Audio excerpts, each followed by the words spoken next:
मैं Pankaj Kumar Gupta, assistant professor पीएड, Gandhi महाविद्यालय उरई, आज की वीडियो में आप सबका स्वागत करता हूं। आज हम Uttar Pradesh higher education service commission द्वारा निकली एडवर्टाइजमेंट 51 की असिस्टेंट प्रोफेसर बीएड और education, UGC NTA net education और यूपीपीजीटी एजुकेशन की लिखित परीक्षा से संबंधित महत्वपूर्ण प्रश्नों का अध्ययन करेंगे। का पहला प्रश्न, निम्नलिखित में से किसने पर्यावरण सन्निकट सिद्धांत थ्योरी ऑफ सक्सेसिव एप्रोक्सीमेशन के माध्यम से व्यवहार रचना की अवधारणा को विकसित किया था? A option Thorndike, B Watson, C Skinner, D option पियाजे। तो इसका सही उत्तर है सी स्किनर। स्किनर की क्रिया प्रसूत अनुबंधन के अंतर्गत प्रबलन संकेत या विभेदक उद्दीपक अनुक्रिया एवं प्रबलनकारी उद्दीपक के मध्य प्रासंगिकता स्थापित की जाती है।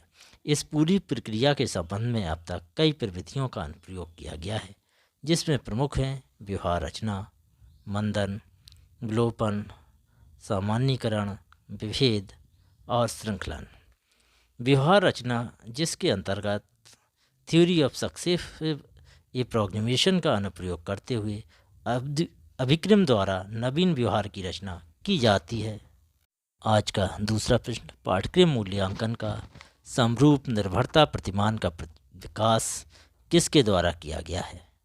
A Ralph Tyler, B Malcolm Provus, C Robert Stake, D Daniel Stufflebeam. तो इसका सही उत्तर है C Robert Stake. Robert Stake द्वारा पाठ्यक्रम मूल्यांकन के समरूपता निर्भरता प्रतिमान का विकास किया गया है।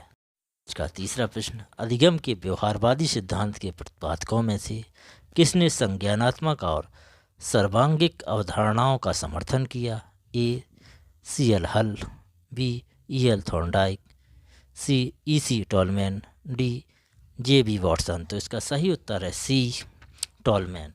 टॉलमैन के सैद्धांतिक उपागम में व्यवहारवादी एवं गेस्टाल्ट यानी संज्ञानात्मकवादी मनोवैज्ञानिकों की झलक स्पष्ट दिखाई पड़ती है, किंतु टॉलमैन की दृष्टि से व्यवहार आणविक न होकर एक सर्वांगिक घटना है। उन्होंने सर्वांगिक व्यवहार की 4 विशेषताओं का उल्लेख किया है। प्रथम, सर्वांगिक व्यवहार लक्ष्य साधक होता है। द्वितीय, इसके अंतर्गत एक प्रकार का व्यापार कार्य या अंतर्क्रिया संपन्न होती है। तृतीय, इस प्रकार के व्यवहार में लक्ष्य तक पहुंचाने वाले साधनों के प्रति चयनात्मक होती है। चौथा, सर्वांगिक व्यवहार विनय, डोसाइल या शिक्षणीय होता है। का चौथा प्रश्न, निम्नलिखित में से कौन सी शिक्षक मूल्यांकन के लिए पूर्ववर्ती संबद्ध मापदंड है? कैपिटल ए शिक्षक के व्यक्तित्व का स्वरूप एवं अप्रेरणात्मक प्रवृत्ति, बी अनुदेशन के दौरान प्रतिपुष्टि देने और अनुवर्ती क्रिया संबंधी शिक्षक द्वारा अपनाई गई पद्धति, कैपिटल सी शिक्षण के दौरान शिक्षक द्वारा सुनिश्चित किए गए अधिगम और अप्रेरण की मात्रा, डी शिक्षक की सामाजिक सामर्थ्य और स्वाभिमान, ई शिक्षक द्वारा प्रयुक्त प्रबंधन एवं अनुश्रवण विधि। निम्नलिखित विकल्पों में से अब सही उत्तर चुनना है। ए ऑप्शन केवल ए डी सही है, बी ऑप्शन केवल बी और सी सही है, सी ऑप्शन केवल डी और ई सही है, डी ऑप्शन केवल ए और ई सही है। तो इसका सही उत्तर है ए।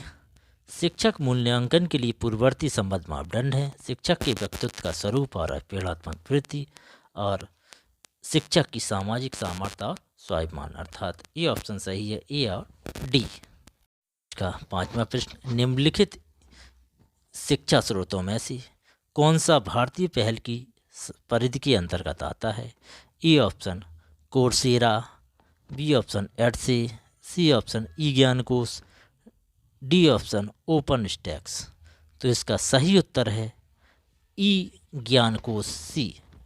ई ज्ञानकोश को ऐसी पुस्तक कहते हैं जिसमें विश्व भर की तरह तरह की जानने लायक बातों का समावेश होता है। ई ज्ञानकोश देश में open and distance learning institution द्वारा विकसित डिजिटल लर्निंग रिसोर्स को वितरित और साझा करने के लिए एक राष्ट्रीय डिजिटल रिपोजिटरी है, जिसमें आइटम्स को कॉपीराइट द्वारा संरक्षित किया जाता है। आज का छठवां प्रश्न, Sarva Shiksha Abhiyan adopted which of the following. Sarva Shiksha Abhiyan कौन सी पॉलिसी अपनाता है? A option zero resource room policy, B zero rejection policy, C option zero acceptance policy, D option zero home based education policy. तो इसका सही उत्तर है B zero rejection policy. Zero rejection policy शून्य अस्वीकृत नीति सर्व शिक्षा अभियान के लिए 2000 में एक अखिल भारतीय योजना शुरू की गई। प्रारंभिक शिक्षा के सार्वभौमिकरण ने शून्य अस्वीकृत नीति को अपनाया। इसका उद्देश्य बच्चों की विशेष आवश्यकताओं के साथ प्रवेश प्रक्रिया में आने वाली कठिनाइयों का अध्ययन करना और इन कठिनाइयों का कारण और कठिनाइयों पर काबू पाने के लिए संभावित समाधान सुझाना है। इसका 7वां प्रश्न, निम्नलिखित में से कौन Savitri A legend and symbol पुस्तक के लेखक हैं? A option Mahatma Gandhi, B Savitribai Phule, C option Shri Aurobindo, D option Swami Vivekananda. तो इसका सही उत्तर है C Shri Aurobindo Ghosh. Savitri A legend and symbol Maharshi Aurobindo द्वारा रचित अंग्रेजी महाकाव्य है। यह महाभारत की एक कथा पर आधारित है। यह महाकाव्य महर्षि अरविंद के देहावसान के समय अपूर्ण था, जिसमें कुल लगभग 24,000 पंक्तियां हैं।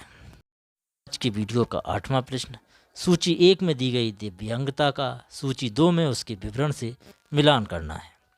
सूची 1 में दिव्यांगता है capital A dyspraxia, capital B dyslexia, capital C ADHD, D option dysgraphia. सूची सेकंड में है फर्स्ट ध्यान देने में कठिनाई और परिणाम जाने बिना कार्य करना, सेकंड साक्षरता और भाषा संबंधी कौशल के विकास में कठिनाई, थर्ड संप्रेषण में गलत शब्द के प्रयोग के साथ जुड़ी लेखन में कठिनाई, चौथा गतिक समन्वय में कठिनाई जिसमें त्रुटिपूर्ण और दोषपूर्ण गति होती है। निम्नलिखित में से सही उत्तर चुनना है।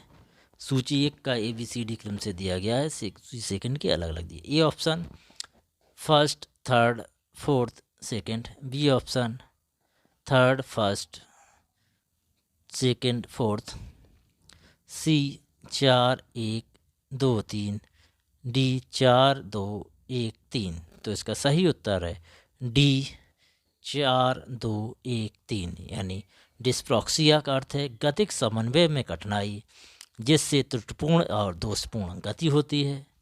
डिसलेक्सिया में साक्षरता और भाषा संबंधी कौशल के विकास में कठिनाई होती है, एक तरह का पठन विकार है। ADHD यानी attention deficiency and hyper activity, ध्यान देने में कठिनाई और परिणाम जाने बिना कार्य करना। डिस्ग्राफिया है संप्रेषण में गलत शब्द के प्रयोग के साथ जुड़ी लेखन में कठिनाई। इस वीडियो का 9वां प्रश्न, निम्नलिखित में से कौन से कार्यक्रम सेवारत शिक्षा की गुणवत्ता में सुधार से संबंधित है? कैपिटल ए अध्यापक शिक्षा में आधारभूत पाठ्यक्रम, बी कौशल विकास कार्यक्रम, सी विशेष विषयों में शिक्षण शास्त्र संबंधी पाठ्यक्रम, डी प्रविष्टि प्रशिक्षण, ई प्रवीणता विकास हेतु सूक्ष्म निरूपण। निम्नांकित विकल्पों में से अब सही उत्तर चुनना है। ए ऑप्शन केवल ABC सही है, बी ऑप्शन केवल BCD सही है, सी ऑप्शन केवल BDE सही है, डी ऑप्शन केवल CD और E सही है। तो इसका सही उत्तर है सी केवल BD और E सही है, क्योंकि कार्यक्रम सेवारत शिक्षा की गुणवत्ता में सुधार से संबंधित हैं वो निम्नलिखित हैं: कौशल विकास कार्यक्रम, प्रविष्टि प्रशिक्षण और प्रवीणता विकास हेतु सूक्ष्म निरूपण। आज की वीडियो का 10वां प्रश्न, क्रिएटिव कॉमन लाइसेंसिंग प्रयोगकर्ता को किसकी अनुमति देती है? कैपिटल ए शैक्षिक संदर्भ का उपयोग करना, बी शैक्षिक विषय वस्तु का पुनर्मिश्रण, सी शैक्षिक विषय वस्तु को याद करना, डी शैक्षिक विषय वस्तु का पुनर्वितरण। अब निम्नलिखित विकल्पों में से आपको सही उत्तर का चयन करना है। ऑप्शन ए केवल ACD सही है, ऑप्शन बी केवल CDA सही है, ऑप्शन सी केवल ABD सही है, ऑप्शन डी केवल BCD सही है। तो इसका सही उत्तर है C A, B और D सही है, क्योंकि क्रिएटिव कॉमन लाइसेंसिंग का प्रयोग किसी भी ऐसी सामग्री के लिए नहीं करना चाहिए जिसे आप किसी से साझा करने की अनुमति नहीं देना चाहिए। ऐसी सामग्री के लिए आपको कॉपीराइट का उल्लेख करना चाहिए। कॉपीराइटेड सामग्री वह होती है जिसके लिए सभी प्रकार के अधिकार उसके लेखक के पास सुरक्षित रहते हैं। यदि क्रिएटिव कॉमन लाइसेंसिंग दे दी तो सभी लोग इसका उपयोग कर सकते हैं। और उसका सही उत्तर इसीलिए सी हो जाएगा, शैक्षिक संदर्भ का उपयोग करना, शैक्षिक विषय वस्तु का पुनर्वितरण, शैक्षिक वस्तु का पुनर्वितरण।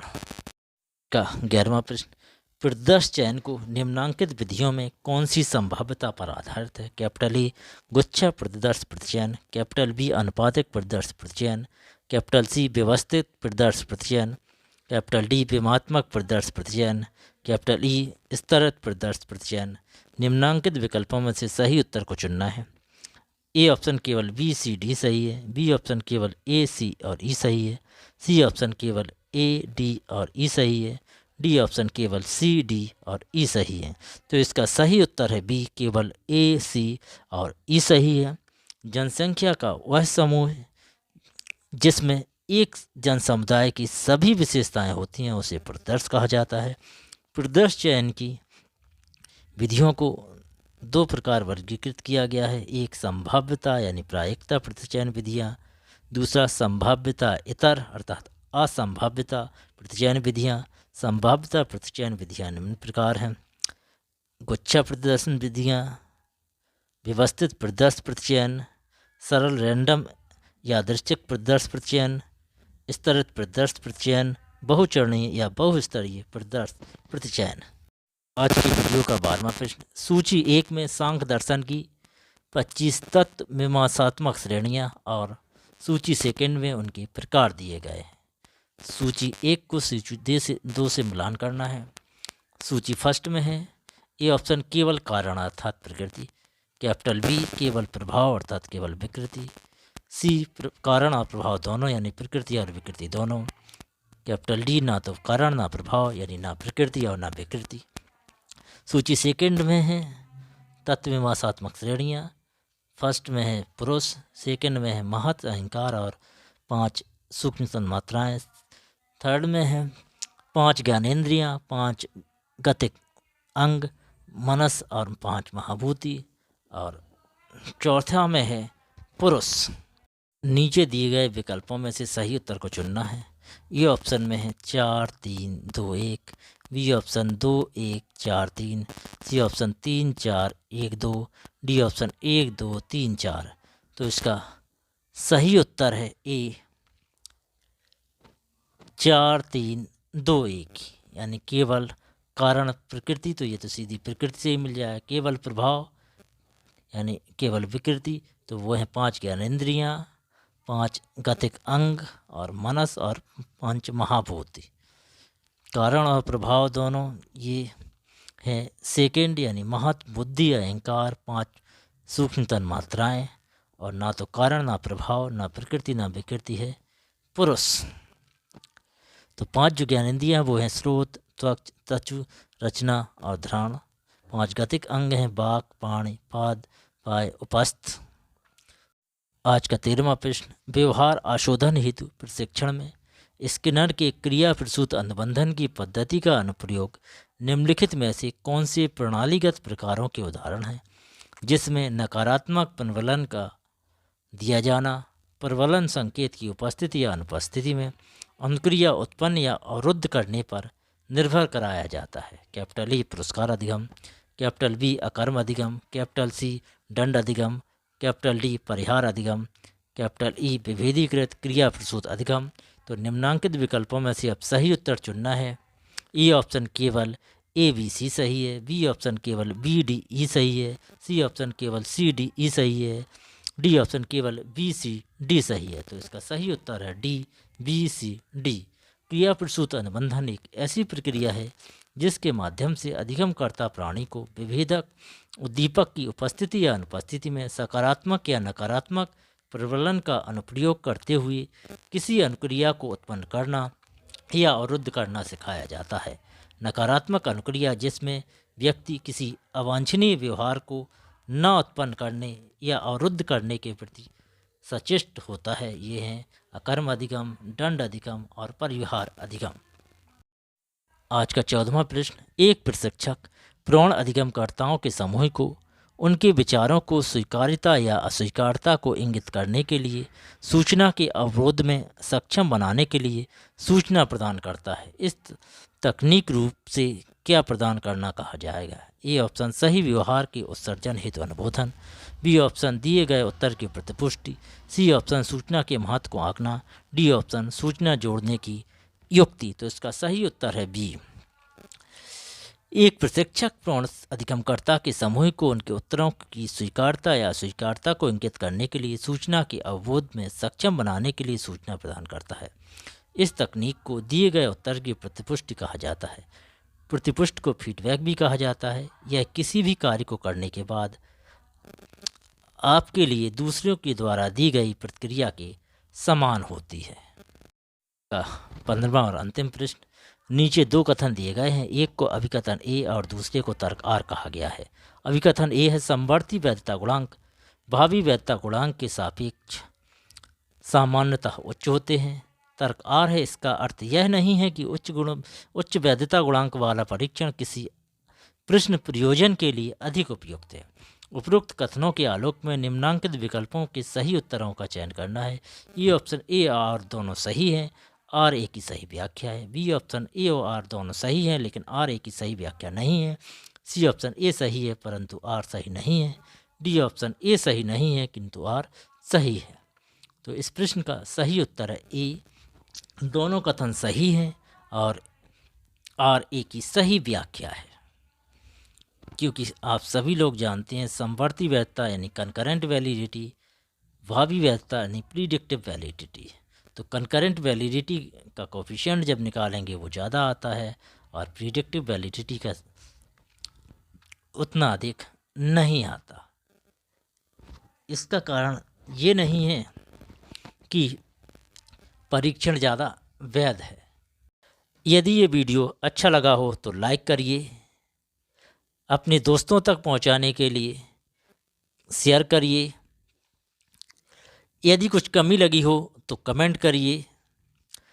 और यदि आप कंपटीशन की तैयारी कर रहे हैं या शिक्षा शास्त्र से संबंधित आपको वीडियो देखने हैं तो हमारे चैनल को सब्सक्राइब करिए। धन्यवाद। Thank you for watching.